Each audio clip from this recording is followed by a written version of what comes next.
Hello everyone, my name is Pragati Sharma and welcome to my YouTube channel that is Psyche Special। तो आप सभी लोगों को पता होगा कल से डिप्लोमा वाले बच्चों के जो एग्ज़ाम है वो शुरू हो रहे हैं। तो आज हम पढ़ेंगे फर्स्ट ईयर का इंट्रोडक्शन टू डिसेबिलिटी।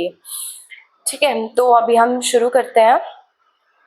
ये एक रिवीजन वीडियो है, इससे आप लास्ट मिनट पे अपना रिवीजन करेंगे। ठीक है, मैं एक वीडियो में ही पूरा इंट्रोडक्शन टू डिसेबिलिटी जो सब्जेक्ट है वो पूरा रिवीजन करवा दूंगी। इसी वीडियो से आप लास्ट तक बने रहें। तो इंट्रोडक्शन टू डिसेबिलिटी, दिव्यांगता का परिचय। तो जो आपका कोर्स है उसमें 5 यूनिट्स हैं। ठीक है, अंडरस्टैंडिंग डिसेबिलिटी, दिव्यांगता की जो समझ है वो आपको होनी चाहिए। ठीक है, उसका इतिहास पढ़ेंगे। ठीक है, और प्रतिमान और अवधारणाएं सब पढ़ेंगे। फिर उसके बाद जो यूनिट है उसके अंदर भी डिसेबिलिटीज हैं, सेंसरी, फिजिकल एंड मल्टीपल। ठीक है, फिर उसके बाद third unit intellectual, developmental and neurological disabilities है। फोर्थ में अर्ली आइडेंटिफिकेशन पढ़ेंगे। ठीक है, और इंटरवेंशन भी पढ़ेंगे। एंड फिफ्थ पे हम पढ़ेंगे human resource development and support system. तो अब हम शुरू करते हैं हमारी फर्स्ट यूनिट। और हाँ, एक और बात, ये जो यूनिट्स हैं इसमें एक्ट भी आएगा, RPWD एक्ट आप जरूर पढ़ के जाना। और जो हमारे 9 नेशनल इंस्टीट्यूट्स हैं वो सब पता करके जाना कौन कहाँ पर है, और सबकी फुल फॉर्म भी। ठीक है, तो अभी हम शुरू करते हैं अपनी फर्स्ट यूनिट से, हिस्टोरिकल पर्सपेक्टिव। अभी हम पढ़ेंगे जो दिव्यांगता है उसका जो हिस्टोरिकल पर्सपेक्टिव है, उसका इतिहास क्या रहा है। ठीक है, तो प्राचीन काल से वर्तमान समय तक जो दिव्यांगता है उसका जो एक पर्सपेक्टिव बना है उसमें बहुत चेंजेस हुए हैं। ठीक है, अभी हम उन चेंजेस को इसमें पढ़ेंगे। तो जो प्राचीन समय में जो रोमन काल जो समय था, वहां पे जो दिव्यांगता है उसको दैवीय प्रकोप माना जाता था, पापों का फल माना जाता था, अभिशाप माना जाता था, भूत प्रेत भी माना जाता था। ठीक है, ऐसे बच्चों को या ऐसे व्यक्तियों को लोग जंगल में छोड़ आते थे। ठीक है, वो डरते थे। ठीक है, उसके बाद अब जो मैं पढ़ा रही हूँ उसका है मध्यकाल। मध्यकाल में धर्म के प्रभाव के कारण जो दिव्यांगता थी, जो ऐसे व्यक्ति थे, उनको दया के भाव से देखा जाता था।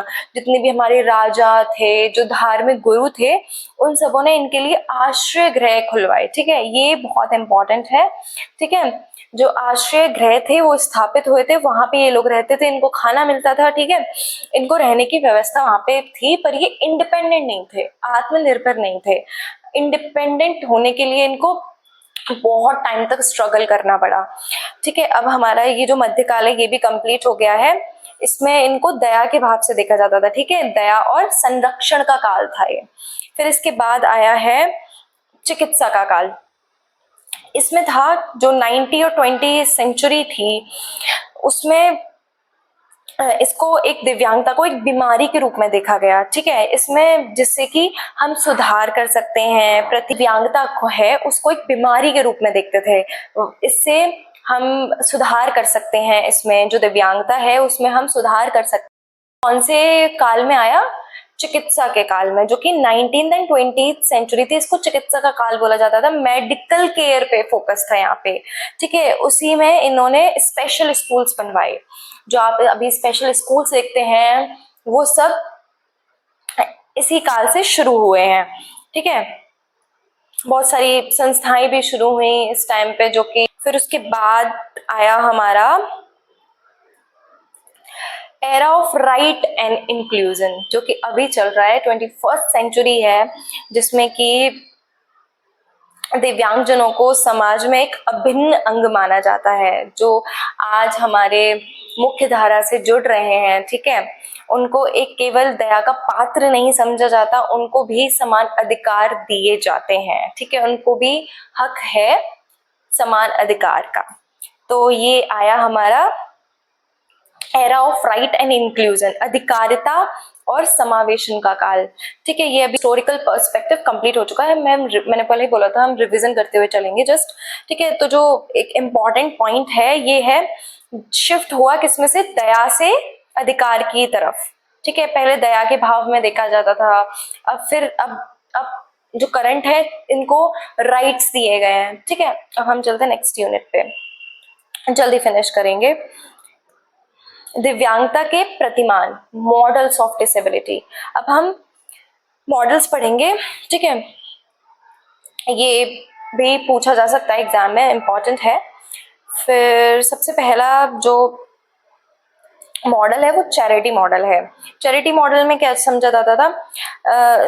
चैरिटी मॉडल में क्या है, इस मॉडल के अनुसार दिव्यांग व्यक्ति दया और सहानुभूति का पात्र है। ठीक है, चैरिटी मॉडल, चैरिटी समझ आ रहा है, दया के भाव से देखा जाता है उसको। ठीक है, वो आत्मनिर्भर नहीं हो सकता है, समाज को उन पर उपकार करना चाहिए, ये इस मॉडल में है। किसमें? दया प्रतिमान में, चैरिटी मॉडल में। चुनौती यह व्यक्ति के आचरण को ठेस पहुंचाता है और दूसरे व्यक्तियों को यह सोचने पे मजबूर करता है कि ये दूसरों पर ही निर्भर रहेंगे। ठीक है, ये आत्मनिर्भर नहीं बन सकते क्योंकि इसमें हम दया के भाव से देख रहे हैं। नेक्स्ट है मेडिकल मॉडल। इसमें क्या है, जो ये मॉडल है व्यक्ति को, जो दिव्यांग व्यक्ति है उसको शारीरिक या मानसिक कमी महसूस कराता है। ठीक है, कि समस्या व्यक्ति के ही अंदर है और इसका एकमात्र उपाय है उपचार करना, डॉक्टर। ठीक है, और चुनौती है समाज की जिम्मेदारी को नकार देता है और केवल व्यक्ति को बदलने की कोशिश करता है। ये जो व्यक्ति है उसको बदलने की कोशिश करता है कि कमी तुम में ही है। ठीक है, ये है मेडिकल मॉडल। अब नेक्स्ट मॉडल है सोशल मॉडल, WHO। WHO, ठीक है, इसकी फुल फॉर्म मॉडल, सामाजिक प्रतिमान। यह मॉडल कहता है कि दिव्यांगता व्यक्ति के शारीरिक कमी से नहीं बल्कि समाज में बाधाओं के कारण होती है। ठीक है, कि व्यक्ति में कोई कमी नहीं होती, बट जो लोग होते हैं समाज में वो उसको इंडिपेंडेंट नहीं बनने देते हैं। वो कहते हैं अरे यार बेचारा है, ये नहीं कर सकता है। ठीक है, ये है सोशल मॉडल। इसमें समाज की बाधाओं के कारण होती है। सीढ़ियां होना समस्या है, ना कि व्हील चेयर होना। ठीक है, ये समझ आ रहा है? बहुत अच्छा पॉइंट है। अभी है नेक्स्ट मॉडल, अधिकार आधारित प्रतिमान, राइट स्पेस्ड मॉडल। यह सबसे आधुनिक दृष्टिकोण है जो कहता है कि दिव्यांगजनों को भी सभी अधिकार मिलने चाहिए जो अन्य नागरिकों को मिलते हैं। ठीक है, ये राइट्स की बात करता है। उन्हें समानता, समावेशन और आत्मनिर्णय का पूर्ण अधिकार है। ये सबसे बेस्ट मॉडल माना गया है। अभी हम चलते हैं आगे।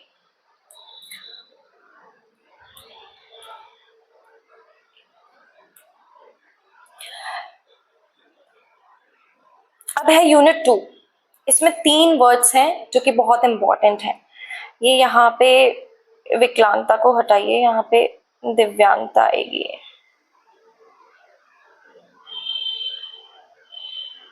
WHO के अनुसार इम्पेयरमेंट जो है वो है जैविक स्तर, ऑर्गन लेवल पे। अगर आपके कहीं लग गई है तो वो क्षति हो गई है। फिर आएगा डिसेबिलिटी, व्यक्तिगत स्तर पर, इंडिविजुअल। ठीक है, फिर आएगा विकलांगता, विकलांगता नहीं बोलेंगे, दिव्यांगता बोलेंगे। सामाजिक, फिर आएगा दिव्यांगता।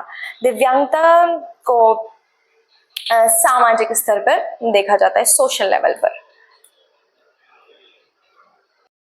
अभी हम पढ़ेंगे क्षति। क्षति क्या होता है? शारीरिक क्षति क्या होता है? शरीर के किसी भी अंग या कार्य प्रणाली में शारीरिक, मानसिक या मनोवैज्ञानिक स्तर पर संरचनात्मक खराबी आना। ठीक है, जैसे कि उदाहरण दुर्घटना में पैर की हड्डी टूट खराब होना। ठीक है, ये किस में आएगा? इम्पेयरमेंट में। डिसेबिलिटी में क्या आएगा? क्षति के कारण होने वाली किसी गतिविधि को करने की क्षमता में कमी या रुकावट। जो आपकी क्षति हुई थी, अगर उसके कारण किसी भी कार्य को करने में आपको रुकावट हो रही है तो उसको क्या बोलेंगे? डिसेबिलिटी। पैर टूटने के कारण चलने दौड़ने में अक्षमता। ठीक है, फिर आएगा दिव्यांगता। या दिव्यांगता लिखिए, थोड़ा मिस्टेक हो जाता है, सॉरी गाइस। दिव्यांगता क्षति और अक्षमता के कारण व्यक्ति द्वारा अपनी उम्र, लिंग और सामाजिक स्तर के अनुरूप भूमिका निभाने में असमर्थ। ठीक है, उदाहरण चल पाने के कारण स्कूल न जा पाना या काम न कर पाना। ठीक है, ये किस में आएगा? दिव्यांगता में।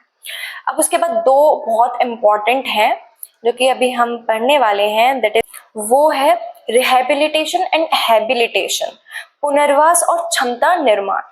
पुनर्वास में क्या होता है, जीवन के बाद के जीवन के बाद के चरणों में किसी बीमारी या दुर्घटना के कारण खोए हुए कौशल को फिर से वापस लाना। जैसे कि अगर आपको कोई स्किल आता है और आपको कोई डिसेबिलिटी हो गई है, दुर्घटना घट गई है आपके साथ, या आपको कोई बीमारी हो गई है, तब आपके रिहेबिलिटेशन क्या करता है, उसमें पुराने जो आपको स्किल थे, अगर वो आपको काम नहीं कर पा रहे हैं तो वो स्किल्स दोबारा लाने में हेल्प करता है। जो हैबिलिटेशन होता है वो जन्मजात दिव्यांग बच्चों को जो कौशल है वो सिखाता है, जो जिसको डिसेबिलिटी है पहले से उसको न्यू स्किल्स सिखाता है, ठीक है, जो कि पहले कभी नहीं सीखे हो। ठीक है, ये बहुत इंपॉर्टेंट है, इसको पक्का आप अच्छे से याद करके लेके जाना। अब हम पढ़ेंगे लीगल प्रोविजंस। ठीक है, जो RPWD एक्ट है वो आया 2016 में। इससे पहले एक और एक्ट आया था PWD, वो कब आया था, 1995 में। अब आप मुझे PWD की फुल फॉर्म और RPWD की फुल फॉर्म कमेंट सेक्शन में बताएंगे। जो इससे पहले जो एक्ट आया था वो था PWD एक्ट, जो कि 1995 में आया था। उसमें कितनी दिव्यांगताएं थी, 7, ओनली 7।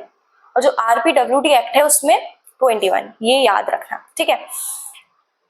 RPWD एक्ट में 7 से 21 कर दी गई डिसेबिलिटीज। इसके की पॉइंट्स याद रखना।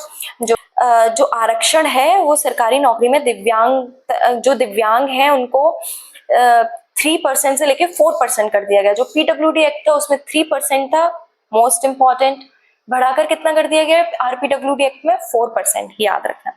शिक्षा का अधिकार 6 to 18 ईयर्स, ठीक है, 6 से लेके 18 ईयर्स तक फ्री एजुकेशन मिलेगी, ठीक है, और मैंडेटरी एजुकेशन है, ये राइट है। 6 से लेके 18 तक स्पेशल बच्चों को और नॉर्मल को 6 से लेके 14, ठीक है। अब है बेंचमार्क डिसेबिलिटी। बेंचमार्क डिसेबिलिटी किसको बोलेंगे, जिस व्यक्ति को दिव्यांगता 40% है या 40% से ज्यादा है उसको बोलेंगे बेंचमार्क डिसेबिलिटी। मोस्ट इंपॉर्टेंट, पूछ सकता है व्हाट इज बेंचमार्क डिसेबिलिटी, और आप बता देंगे जिसके पास न्यूनतम 40% या उससे ज्यादा प्रमाणित दिव्यांगता है, ठीक है। जो दिव्यांग हैं उनके साथ दुर्व्यवहार करना या उनके अधिकारों का हनन करना जो कि हमें जेल पहुंचा सकता है, ठीक है, और पेनल्टी भी लगा सकता है, ठीक है। अब है एक्सेसिबिलिटी। सभी सार्वजनिक भवनों, परिवहन प्रणालियों और वेबसाइटों को दिव्यांगों के अनुकूल बनाना अनिवार्य है। एक्सेसिबिलिटी मतलब जहाँ पे भी अगर आप कहीं मंदिर जा रहे हैं वहां पे अगर स्टेयर्स ही हैं तो व्हील चेयर वाले पर्सन वहां नहीं जा सकते, तो एक्सेसिबिलिटी क्या रहेगी, वहां पे एक रैंप बना दी जाए, ठीक है। नेक्स्ट, और सबसे ज्यादा इम्पोर्टेंट जो RPWD एक्ट है, मैं रिवीजन करा रही हूँ, आपका याद रखना। जो RPWD एक्ट है उसमें जो 21 डिसेबिलिटीज हैं उनके आपको नेम याद होने चाहिए, ठीक है, पेपर में आ सकता है।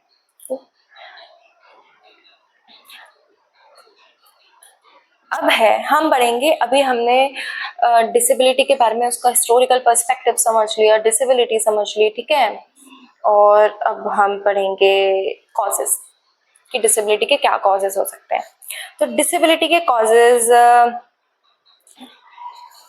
तीन पार्ट्स में हम इसको डिवाइड कर सकते हैं। कॉजेस को 3 चरण में हम डिवाइड कर सकते हैं। फर्स्ट, प्रीनेटल, ठीक है, प्रीनेटल जन्म से पूर्व, ठीक है। जन्म से पूर्व क्या हो सकता है, जब बच्चा माँ के गर्भ में हो उसको बोलेंगे प्रीनेट, ठीक है, सबसे फर्स्ट स्टेज, ठीक है। इस क्या कारण होते हैं इसमें, माँ को कुपोषण, ठीक है, माँ को अगर ठीक से खाना नहीं मिलता है तो भी बच्चे को दिव्यांगता होने के चांसेस हैं, ठीक है। संक्रमण, रुबेला होता है, बहुत सारे होते हैं, ठीक है, ये आप याद रखना। एंड कोई जेनेटिक डिसऑर्डर है उनको तो भी वो बच्चे को हो सकता है, ठीक। को जब कोई लेडी प्रेग्नेंट होती है तो वहां पे वो कोई हार्मफुल हार्मफुल दवाइयाँ ले लेती हैं तो उससे भी हो सकता है, और जो एक्सरे करवाते हैं बहुत बार उनसे भी हो सकता है, एंड जो अल्कोहल, जो भी ड्रग्स लेते हैं वो भी नहीं लेना चाहिए। ठीक है, आप ये कॉजेज में लिख सकते हैं। फिर इसका रोकथाम कैसे करेंगे? प्रिवेंशन में गर्भवती महिला का संतुलित आहार और समय पर टीकाकरण।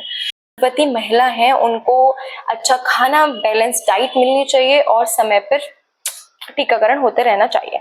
डॉक्टर की सलाह के बिना कभी भी किसी भी दवाई का, एरी गैरी दवाई को सेवन ना करें और जेनेटिक काउंसलिंग कराते रहें। ठीक है, और ड्रग्स वगैरह भी ना लें। इसके आगे हम चलेंगे पेरीनेटल। अब पेरीनेटल में जन्म के समय, ठीक है, जब जन्म हो रहा होता है तब भी कोई दिव्यांगता हो सकती है। उसके क्या कारण है? समय से पूर्व जन्म, ठीक है, प्री मैच्योर बर्थ, जो एक समय, पर्टिकुलर समय है उससे पहले अगर बच्चे का जन्म होता है तो भी दिव्यांगता के चांसेस हो सकते हैं। जन्म के तुरंत बाद ऑक्सीजन की कमी, ठीक है, एनॉक्सिया बोलते हैं। ऑक्सीजन अगर बच्चे को नहीं मिल पा रही है at the time of birth तो भी डिसेबिलिटी हो सकती है। जब बच्चा होता है तो वो रोता नहीं है तो भी हम उसको रुलाते हैं ताकि हमें पता चले बच्चा ठीक है। ठीक है, तो ये सब हो गए कॉजेस। अब हम इसका प्रिवेंशन पढ़ेंगे। अस्पतालों में प्रशिक्षित नर्स और डॉक्टर द्वारा प्रसव, ठीक है, जो एजुकेटेड डॉक्टर्स होते हैं, नर्सेज होते हैं, वो ही हॉस्पिटल में होने चाहिए। जन्म के समय शिशु के रोने की जांच, जो अभी मैंने बताया, जो बच्चे की रोने की जांच होती है वो भी जन्म के समय होनी चाहिए कि बच्चा रो रहा है या नहीं हो रहा है। ये APGAR स्कोर होता है, ये आप चेक कर लेना। नवजात को तुरंत ऑक्सीजन और आवश्यक प्राथमिक चिकित्सा देना, ठीक है, ये हमने पढ़, सबसे पहले हमने पढ़ा प्रीनेटल। 3 है, प्रीनेटल, पेरीनेटल एंड पोस्टनेटल। जन्म के पूर्व, जन्म के समय, जन्म के बाद। अब हम पढ़ेंगे जन्म के बाद वाला।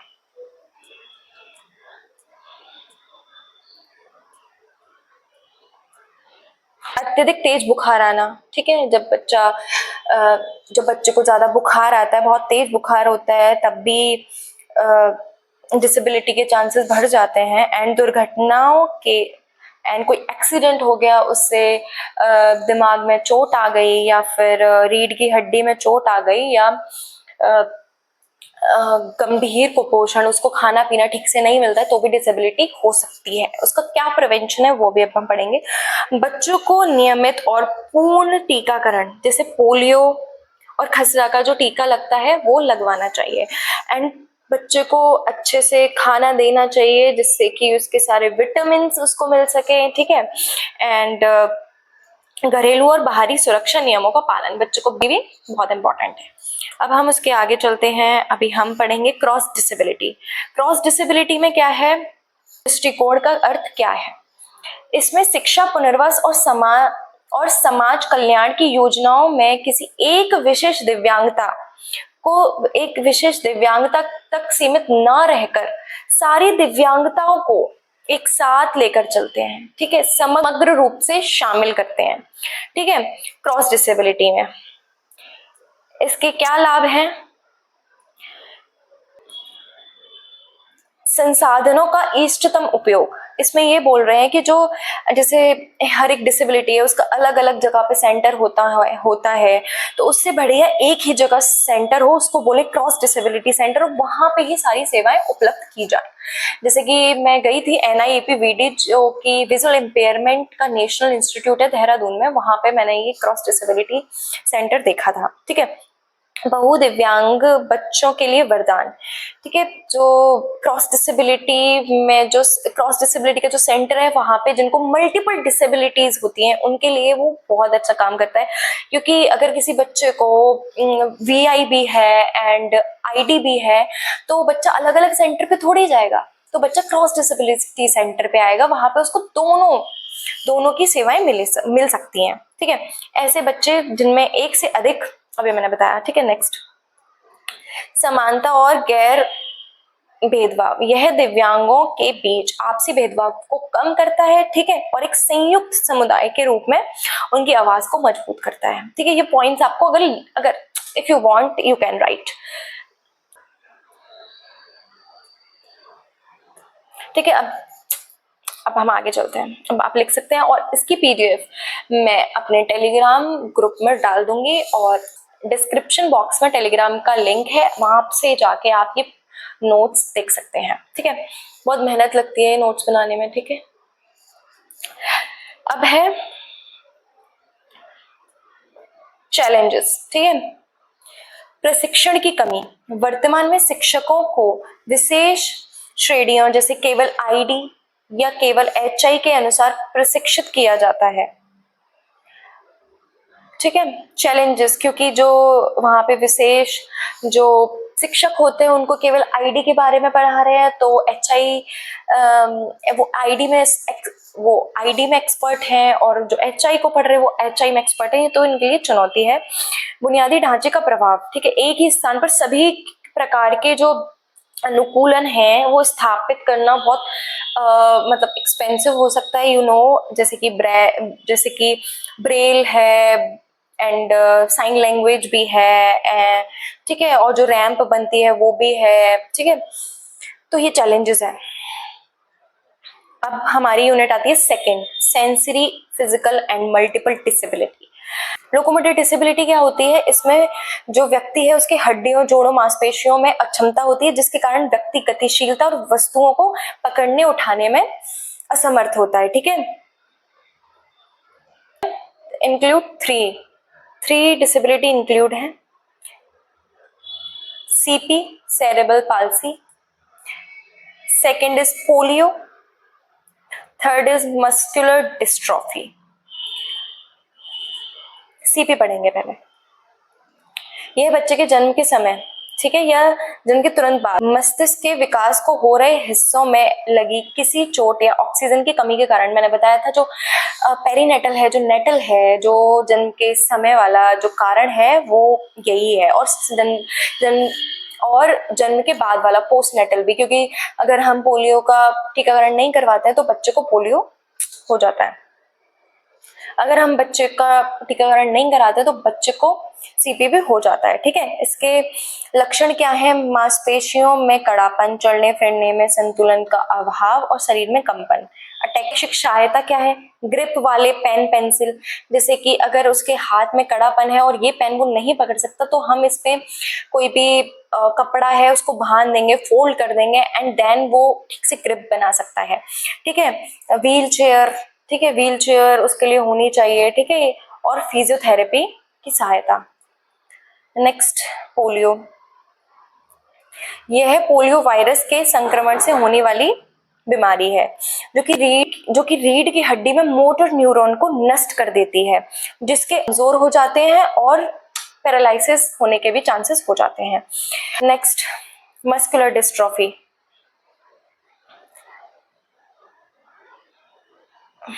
यह एक आनुवंशिक बीमारी है जिसमें समय के साथ मांसपेशियां धीरे धीरे कमजोर और पतली हो जाती हैं। यह प्रोग्रेसिव होती है, प्रगतिशील है, बढ़ती ही जाती है, अर्थात इसको अभी हम पढ़ेंगे दृष्टिबाधित, विजुअल इम्पेयरमेंट, वीआई। इसको जो आरपीडब्ल्यूडी एक्ट है उसके अनुसार कितने विभाजित किया गया है? 2 भागों में। ठीक है, जो कि है ब्लाइंडनेस, लो विजन, पूर्ण दृष्टिबाधित, अल्प दृष्टिबाधित। आंखों से बिल्कुल भी ना देख पाना, वो ब्लाइंडनेस आ गया। ठीक है, पूर्ण रूप से उसको नहीं दिखाई देता है।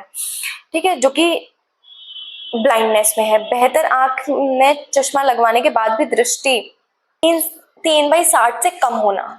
जो चश्मा, अगर आपकी आंखों में चश्मा लग जाता है और उसके बाद भी जो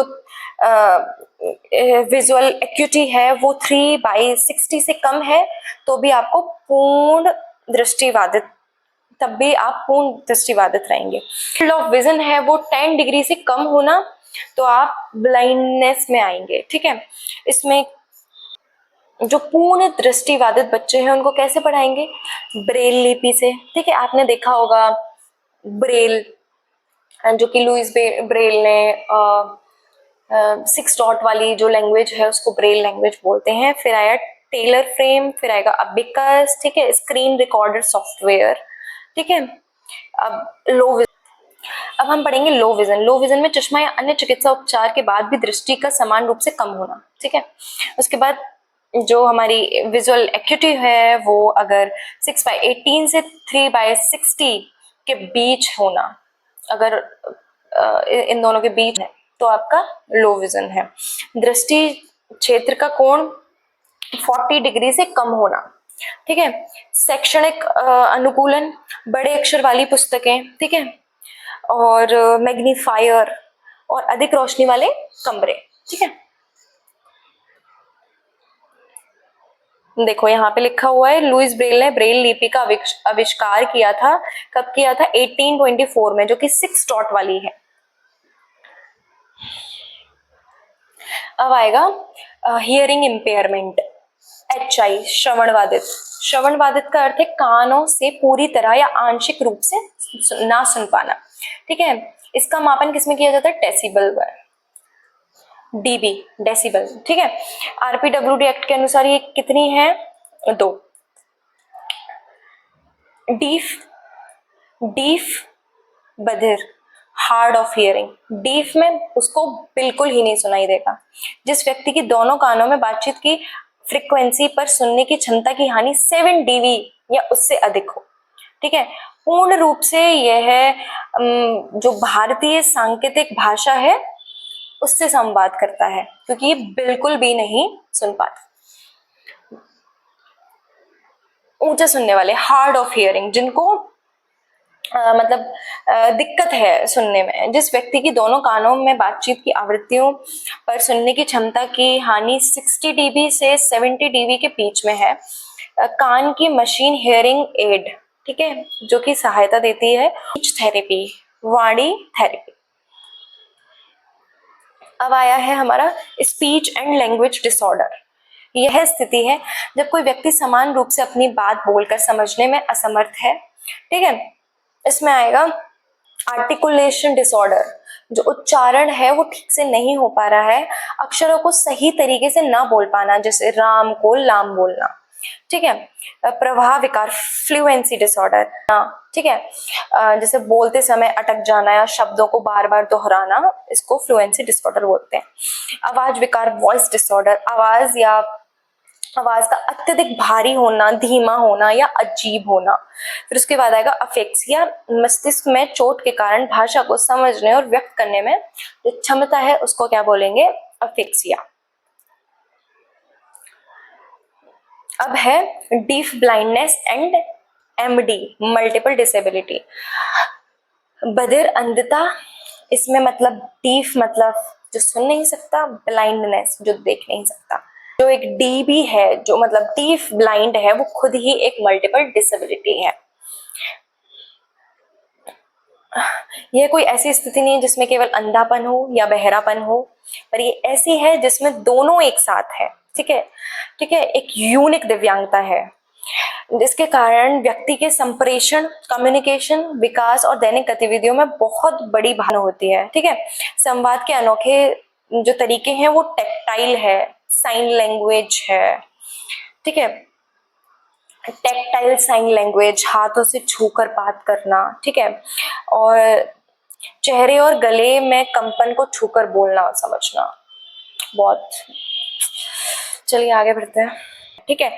कोई ऐसा व्यक्ति है जिसको 2 दिव्यांगताएं हैं, उससे ज्यादा है, उसको किस में लेकर आएंगे? मल्टीपल डिसेबिलिटी, ठीक है। जैसे ID है किसी को और CP है तो वो भी एक मल्टीपल डिसेबिलिटी में आएगा। एंड जिसको DB है मतलब डीफ ब्लाइंडनेस, वो भी मल्टीपल डिसेबिलिटी।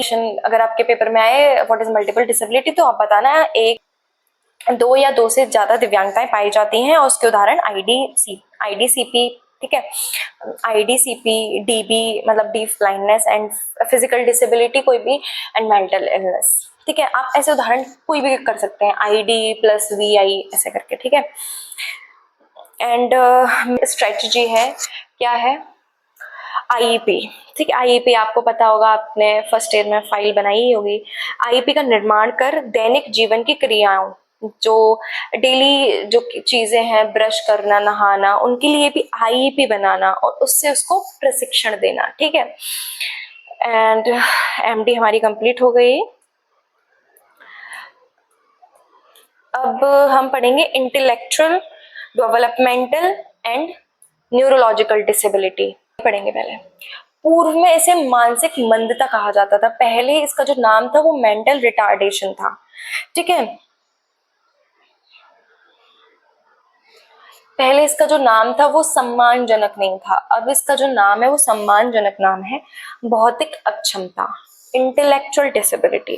जो American association of intellectual and developmental disability है उसके अनुसार इसकी परिभाषा क्या है, याद रखना। बौद्धिक अक्षमता वह विकार है जो 18 वर्ष की आयु से पहले शुरू होता है और जिसके तहत दो मुख्य क्षेत्रों में गंभीर कमी दिखाई देती है। इंटेलेक्चुअल फंक्शनिंग, ठीक है, और एक अडेप्टिव बिहेवियर, अनुकूलन में और बौद्धिक कार्यप्रणाली में, सोचना, तर्क करना, निर्णय लेना, सीखना आदि बुद्धि लब्धि। जो आईक्यू स्कोर है अगर वो 70 से कम है तो वो आईडी है, ठीक है। रोजमर्रा की जो चीजें हैं, एक्टिविटीज हैं, पाना, बातचीत ना कर पाना, ना नहा पाना खुद से, ठीक है, पैसे का उपयोग भी नहीं कर पाना, तो आईडी, ठीक है। अब इसका जो ये चार्ट है आप ठीक से मतलब पढ़ लेना, ये आ सकता है लॉन्ग क्वेश्चन में, तो आपको ये सब बताना पड़ेगा। Mild, moderate, severe and profound, ठीक है। माइल्ड में 50 से लेके 69 तक आईक्यू, मॉडरेट 35 से लेके 49, मोस्ट इंपॉर्टेंट है ये चार्ट। सीवियर में 20 से 34, प्रोफाउंड में 20 से कम, ठीक है। अब इधर हम शैक्षिक क्षमताएं जानेंगे। जो एडुकेबल है, बुनियादी पढ़ना लिखना और गणित सीख सकते हैं, स्वतंत्र रह सकते हैं, माइल्ड वाले, क्योंकि माइल्ड है। मॉडरेट वाले ट्रेनेबल हैं, दैनिक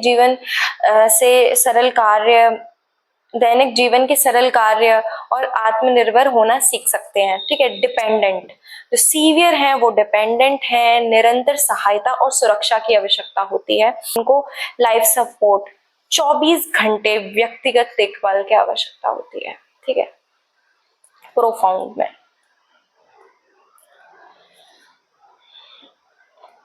अब है स्पेसिफिक लर्निंग डिसेबिलिटी, ठीक है। यह एक अदृश्य डिसेबिलिटी है, अभी तक आपने देखी होंगी जो डिसेबिलिटी आई वो सब आप देख सकते हैं, ठीक है, मतलब आपको पता चल जाएगा। पर जो ये है एसएलडी, ये एक इनविजिबल डिसेबिलिटी है, ठीक है। इस विकार में जो बच्चा है उसका जो आईक्यू लेवल है वो एवरेज हो सकता है या एवरेज से भी ज्यादा हो सकता है, ठीक है। फिर भी उन्हें कुछ स्पेसिफिक जो फील्ड है उसमें बहुत गंभीर समस्याएं देखी जाती हैं। ये इनके 3 रूप हैं, बहुत सारे हैं वैसे, बट मैं यहाँ पे अभी आपको 3 ही करवा रही हूँ, अगर क्वेश्चन आता है यू कैन राइट। डिसलेक्सिया, बच्चा अक्षरों को ठीक से पढ़ना नहीं जानता, वह बी को डी पढ़ता है और वॉज को सॉ पढ़ता है, जो कि आपने तारे जमीन में मूवी देखी होगी, उसमें भी बच्चे को डिसलेक्सिया ही था, ठीक है। जो लक्षण है, धीमी गति से पढ़ना, पढ़ते समय लाइन छोड़ देना, बच्चों का जो उच्चारण है, प्रोनाउंसिएशन है वो गलत होना, ठीक है। अब आएगा डिस्ग्राफिया, इसमें क्या है, इसमें है लिखित संबंधित, डिसलेक्सिया में पढ़ने से संबंधित थी, ठीक है, पढ़ने से संबंधित थी। डिस्ग्राफिया में लिखने से संबंधित है, हाथ की मांसपेशियों के तालमेल की कमी के कारण अक्षरों का आकार खराब होना या लगातार वर्तनी मतलब स्पेलिंग की गलतियां करना, पेन को बहुत कसकर पकड़ना, शब्दों के बीच असमान जगह छोड़ना, ठीक है। अब आएगा डिस्कैल्कुलिया, जो कि गणितीय गणना संबंधित कठिनाइयां, तो साइन है उनमें प्रॉब्लम करना, ठीक है, प्लस की जगह मल्टीप्लाई कर देना, ठीक है, और समय देखने जैसी बुनियादी अवधारणाओं को समझने में अत्यधिक कठिनाई होती है। लक्षण, उंगलियों पर बहुत समय तक गिनना, संख्याओं को क्रम को भूल जाना, ठीक है। देखो यहाँ पे लिखा है, अगर आपके में क्वेश्चन आता है तो you can add this example. Film जो तारे जमीन पर है उसका जो मुख्य पात्र था ईशान अवस्थी, उसको डिसलेक्सिया था, ठीक है।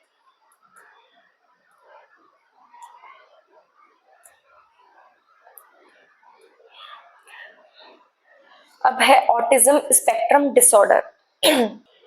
स्वालीनता, स्वालीनता, ऑटिज्म स्पेक्ट्रम डिसऑर्डर एएसडी। स्वालीनता या ऑटिज्म एक न्यूरोलॉजिकल एंड डेवलपमेंटल विकार है, ठीक है, डिसऑर्डर है, जो मुख्य रूप से 3 क्षेत्रों को प्रभावित करता है।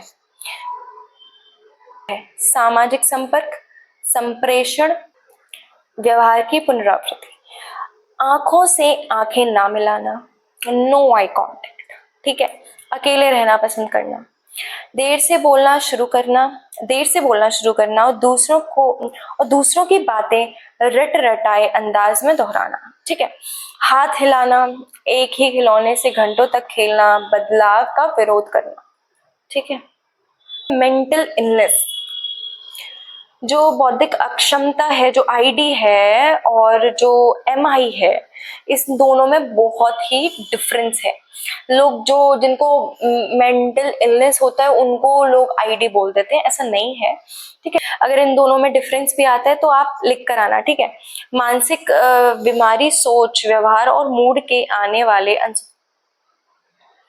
मानसिक जो बीमारी है, मानसिक बीमारी सोच, व्यवहार और मूड में आने वाला असंतुलन है, जिसे मेडिकल से ठीक किया जा सकता है, जिसे कि उपचार चिकित्सा से ठीक किया जा सकता है, जिसके कि प्रमुख प्रकार है स्किज़ोफ्रेनिया, जिसे मतलब जिसमें व्यक्ति को ऐसी आवाजें सुनाई देती हैं, चीजें दिखाई देती हैं जो वास्तव में नहीं होती, हेलुसिनेशन, ठीक है।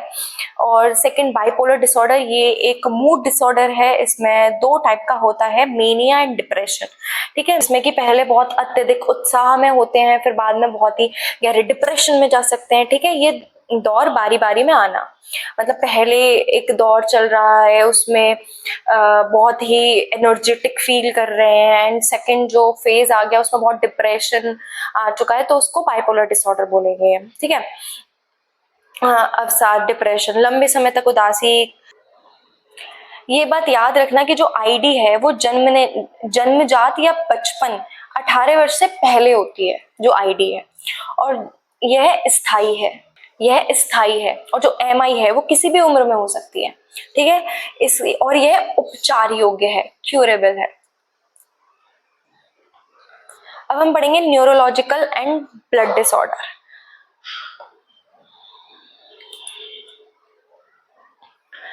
क्रॉनिक न्यूरोलॉजिकल कंडीशंस, जो क्रॉनिक न्यूरोलॉजिकल कंडीशन है उसमें आरपीडब्ल्यूडी एक्ट के अकॉर्डिंग 2 दिव्यांगता को रखा गया है। मल्टीपल स्क्लेरोसिस, इस प्रतिरक्षण, इस बीमारी में शरीर का जो इम्यून सिस्टम है, वो तंत्रिका कोशिकाओं की जो सुरक्षा परत है उसको नुकसान पहुंच जाती है, ठीक है। प्रभाव, दिमाग और शरीर के अंगों के बीच संदेश का आदान प्रदान धीरा या बाधित हो जाता है, जिससे चलने देखने में समस्या आती है। फिर है पार्किंसन डिसीज, यह केंद्रीय तंत्रिका तंत्र का एक प्रगतिशील विकार है जो मुख्य रूप से शरीर के संचालन, जो मूवमेंट है, उसको प्रभावित करता है। फिरने में चलने की गति अत्यधिक धीमी हो जाना, ठीक है, यह सामान्यतः अधिक उम्र में होता है। अब आया है ब्लड डिसऑर्डर, ठीक है, इनके भी 3 है। हीमोफीलिया है, वो एक जेनेटिक डिसऑर्डर है जो कि हमारे ब्लड में क्लॉटिंग फैक्टर्स होते हैं, जो हमारे ब्लड में क्लॉटिंग मतलब थक्का जमाने वाले जो प्रोटीन होते हैं उनकी कमी हो जाती है, और जिसके कारण कहीं अगर चोट लग जाती है तो बहुत ही ब्लड निकल जाता है, ठीक है, रुकता ही नहीं है। जो थैलीसीमिया इस रोग के कारण शरीर में हीमोग्लोबिन, ठीक है, हीमोग्लोबिन कम हो जाता है, और जो आरसीबी है उसका निर्माण भी सामान्य से कम हो जाता है, मरीज को बार बार रक्त चढ़वाना पड़ता है, ठीक है। अब है सिकल सेल डिसीज, इसमें लाल जो रेड ब्लड सेल है उसका आकार गोल होने के बजाय हंसिया मतलब सिकल सेल सी शेप में हो जाता है। ये कोशिकाएं आसानी से टूट जाती हैं और नसों में रुकावट पैदा करती हैं, ठीक है। ये सारे ब्लड डिसऑर्डर्स थे। अर्ली आइडेंटिफिकेशन एंड इंटरवेंशन, शीघ्र पहचान करना और शीघ्र हस्तक्षेप करना, ठीक है, मतलब पहले आइडेंटिफाई करो जल्दी, ठीक है, और जल्दी ही उसका इंटरवेंशन भी कर दो। ये एक लाइन है बहुत ही विशेष शिक्षा में, यह कथावत बहुत प्रसिद्ध है। ये लाइन आप अपने एग्जाम में लिख कर आ सकते हो, जितनी जल्दी पहचान उतनी ही बेहतर सुधार की संभावना। ये आप अगर आपके क्वेश्चन अगर आता है अर्ली इंटरवेंशन और आइडेंटिफिकेशन में, तो ये लाइन मस्ट है लिख कर आना। जल्दी, जितनी जल्दी पहचान उतनी जल्दी सुधार की संभावना। ठीक है, अब हम पढ़ेंगे शीघ्र पहचान, अर्ली इंटरवेंशन। बच्चे के जन्म से लेकर 6 वर्ष के संवेदनशील आयु तक उसके विकास में होने वाले जो डिले हैं और दिव्यांगता के संभावित लक्षण को विभिन्न टूल्स की मदद से पहचान करना। ठीक है, जब आइडेंटिफिकेशन करते हैं तो यहाँ पे हम असेसमेंट करते हैं बच्चे का। ठीक है, बहुत सारे टूल्स से, ताकि हम पता लगा सके कि बच्चे को जल्दी से जल्दी पता लगा सके बच्चे को कौन सी डिसेबिलिटी है और हम उसको कैसे ठीक कर सकते हैं, क्योंकि जितने जल्दी हम उसको ठीक करेंगे उतना ही बेटर रहेगा। टेंशन क्या है, अगर हमको पता चल गया कि बच्चे को ये समस्या है आइडेंटिफिकेशन में, देन हम उसके लिए उपचार करेंगे। तो हम उसको थेरेपी प्रोवाइड करा सकते हैं, उसको एक स्पेशल एजुकेटर देंगे जो कि उसको हेल्प करेगा, और उसके लिए मेडिकल सपोर्ट भी हम देंगे। इसका वैज्ञानिक महत्व क्यों है? बचपन में जन्म से 6 वर्ष के जो बच्चे के मस्तिष्क का विकास सबसे तेज माना जाता है। इससे मस्तिष्क का लचीलापन न्यूरोप्लास्टिसिटी कहते हैं। इस उम्र में दी गई थेरेपी और प्रशिक्षण से बच्चे के दिमाग में नए तंत्रिका पद आसानी से विकसित किए जा सकते हैं। हमने देखा होगा जो बच्चा छोटा होता है, जो कोई स्किल सीखता है वो बहुत जल्दी सीखता है। इसी को न्यूरोप्लास्टिसिटी बोलते हैं। 0 से लेकर 6 वर्ष के बच्चे में बच्चे का जो दिमाग है वो बहुत तीव्र गति से चलता है, जिससे दिव्यांगता के गंभीर प्रभाव को रोका जा सकता है। ठीक है, अगर क्वेश्चन आता है what is neuroplasticity, you can write this answer. शीघ्र हस्तक्षेप न करने पर प्राइमरी इम्पेयरमेंट धीरे धीरे सेकेंडरी हैंडीकैप में बदल जाती है। ठीक है, अब है स्क्रीनिंग, रेफरल और क्रॉस डिसेबिलिटी की सेवाएं। स्क्रीनिंग और रेफरल वह प्रक्रिया है जिसके माध्यम से किसी बच्चे को सहायता प्रदान की जाती है। ठीक है, पहले हम पढ़ेंगे स्क्रीनिंग। स्क्रीनिंग क्या है? सरल चेकलिस्ट जैसे कि MDPS, ग्लैड और FACP का प्रयोग करके सामान्य बच्चों में से उन बच्चों की पहचान करना जिन्हें विकासात्मक खतरा हो सकता है। ठीक है, स्क्रीनिंग करना। समझ आ गया स्क्रीनिंग क्या है? अब है रेफरल। रेफरल में क्या है? स्क्रीनिंग में जो बच्चे पाए गए हैं कि इनको ये खतरा है, उनको विस्तृत जांच के लिए बाल रोग विशेषज्ञ को रेफर कर दिया जाता है, या फिर फिजियोथेरेपिस्ट को, या फिर नैदानिक मनोवैज्ञानिकों के पास भेजना। ठीक है, इसको रेफरल कहते हैं। फिर उसके बाद कॉम्प्रिहेंसिव असेसमेंट, विशेषज्ञ द्वारा बच्चे की वास्तविक स्थिति का परीक्षण करके दिव्यांगता के प्रकार और सीमा का निर्धारण करना। अब है stakeholders in intervention. Stakeholders कौन कौन होते हैं? हितधारक की भूमिका बताएंगे। जो भी स्टेक होल्डर्स होते हैं उनकी क्या भूमिकाएं होती हैं? हितधारक कौन कौन होते हैं भाई? माता पिता और परिवार। ठीक है, मोस्ट इम्पॉर्टेंट। फिर उसके बाद ECC आंगनवाड़ी के जो कार्यकर्ता होते हैं, फिर चिकित्सा विशेषज्ञ और थेरेपिस्ट। ठीक है, इनकी क्या क्या जिम्मेदारियां होती हैं? माता पिता की बच्चे के व्यवहार में आ रहे बदलावों को सबसे पहले नोटिस करना। ठीक है, घर पर थेरेपी और दैनिक कार्यों का अभ्यास लगातार जारी रखना, तो उसको कभी भी डिमोटिवेट ना करना। ठीक है, क्योंकि उसको इंडिपेंडेंट बनाना है, उसको मोटिवेशन मिलेगा तभी वो इंडिपेंडेंट बन पाएगा। और ECC का आंगनवाड़ी कार्यकर्ता है, उनका क्या होता है? गाँव और कस्बों में जो बच्चे हैं उनके जो डेवलपमेंटल माइल स्टोन्स हैं उनकी निगरानी करना। ठीक है, स्क्रीनिंग के फॉर्म भरवाना। और जो थेरेपिस्ट हैं उनका क्या काम होता है के अनुसार थेरेपी, फिजियोथेरेपी या फिर ऑक्यूपेशनल थेरेपी या स्पीच थेरेपी देना। अभी हम पढ़ेंगे मॉडल ऑफ अर्ली इंटरवेंशन। इसमें है हस्तक्षेप सेवाओं को परिवार और बच्चे की सुविधा अनुसार अलग अलग मॉडलों के जरिए प्रदान किया जाता है। जो बच्चे हैं उनको अर्ली इंटरवेंशन अलग अलग मॉडलों से प्रदान किया जाता है। फर्स्ट है होम बेस्ड मॉडल। यह मॉडल थेरेपिस्ट या विशेष शिक्षक बच्चे के घर जाकर, यह मॉडल में जो थेरेपिस्ट होते हैं, जो विशेष शिक्षक होते हैं, उनके घर जाकर उनके जो परिवार के वातावरण में हस्तक्षेप सेवाएं प्रदान करते हैं। उनका जो परिवार का वातावरण है वहीं पर जाकर उनको सेवाएं देते हैं। लाभ: बच्चा अपने प्राकृतिक वातावरण में सहज रहता है और माता पिता सीधे प्रशिक्षण सीखते हैं। चुनौती: बड़े उपकरणों का घर पर उपयोग संभव नहीं हो पाता। ठीक है। सेंटर बेस्ड क्या है? इसके अंतर्गत बच्चे को विशेष विद्यालय, अस्पताल या थेरेपी क्लिनिक में लाया जाता है, जहाँ पे उसको सुविधाएं उपलब्ध की जाती हैं। लाभ क्या है? सभी विशेष और आधुनिक उपकरण एक ही स्थान पर मिल जाते हैं। बच्चा सामाजिक कौशल भी सीखता है। चुनौतियां: दूर दराज के क्षेत्रों से बच्चे को रोजाना लाना कठिन होता है, डिफिकल्ट होता है। ठीक है। अब हम आ गए हैं फिफ्थ यूनिट पे, human resource development and support system. अब इसमें जो 5.1 है, 5.2, 5.3 यहीं पे कवर कर लेंगे। नीतियां, अंतर्राष्ट्रीय संस्थाएं और नीतियां।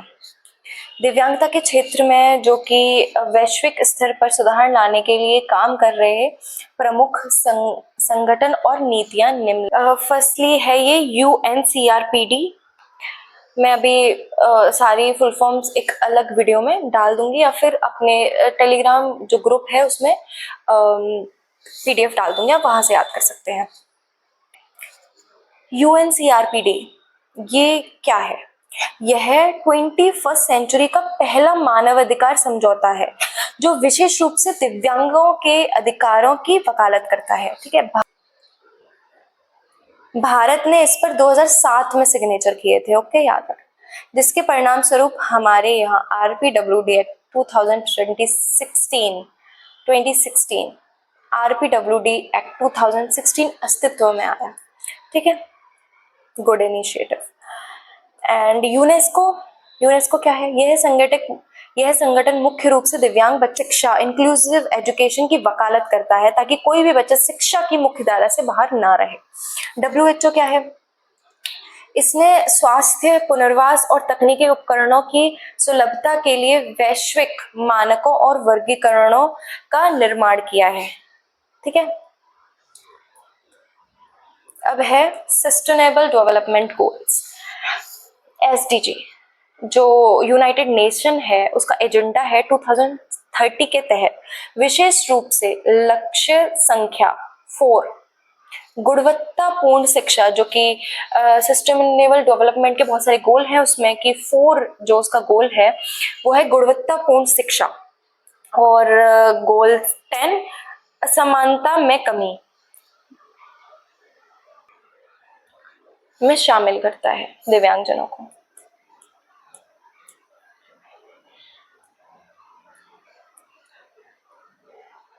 भारत के 9 नेशनल इंस्टीट्यूट्स हैं जो कि आपको याद होने चाहिए, कौन सा कहाँ पर है और सबकी full forms. NIEP ID Secunderabad में है। ठीक है। जो कि ID के लिए संस्थान है। NIEPMD चेन्नई में है जो कि मल्टीपल डिसेबिलिटी के लिए काम कर रही है। AYJNISHD ये मुंबई में है जो कि हियरिंग एंड स्पीच में काम कर रही है। फिर है NIEPVD जहाँ पे भी मैं गई थी, एंड देहरादून में, जो कि विजुअल डिसेबिलिटी के लिए कार्य कर रही है। NILD जो कि कोलकाता में है और लोकोमोटर डिसेबिलिटी संस्थान है। एंड फिर है SVNIRTAR कटक में है। ठीक है। ये अनुसंधान संस्थान है। ठीक है। और है NIMHR सीहोर में है जो कि मेंटल हेल्थ रिहेबिलिटेशन है। फिर है ISLRTC जो कि न्यू दिल्ली में है और ये साइन लैंग्वेज और साइन इंटरप्रेटेटर के लिए काम कर रही है। एंड फिर है NIDM जो कि नेल्लौर में है और अति गंभीर दिव्यांगताएं और पुनर्वास केंद्र है। जो 9 संस्थान है उनके आपको नाम याद होने चाहिए, ठीक है। ये फुल फॉर्म में बिल्कुल आ सकता है और 100% आएगा। अब पढ़ेंगे ICT। जो ICT है उसकी क्या भूमिकाएं हैं। जो आधुनिक युग है जो भी चल रहा है उसमें जो ICT है वो दिव्यांगजनों के जीवन को पूरी तरह से बदल दिया है, ठीक है। इसके माध्यम से वे शिक्षा और समाज में आत्मनिर्भर होकर भागीदारी कर पा रहे हैं, ठीक है।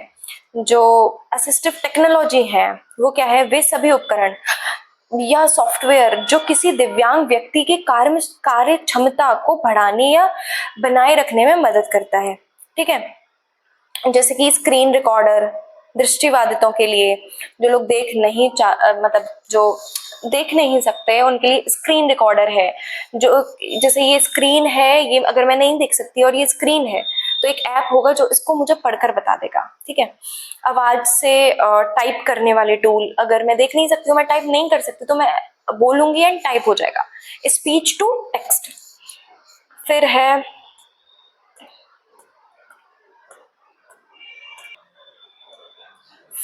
AAC।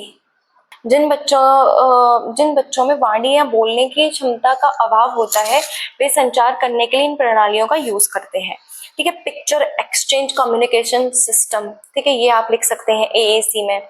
ये AAC वाला मोस्ट इम्पॉर्टेंट है, ठीक है। AAC की फुल फॉर्म जरूर याद कर लेना।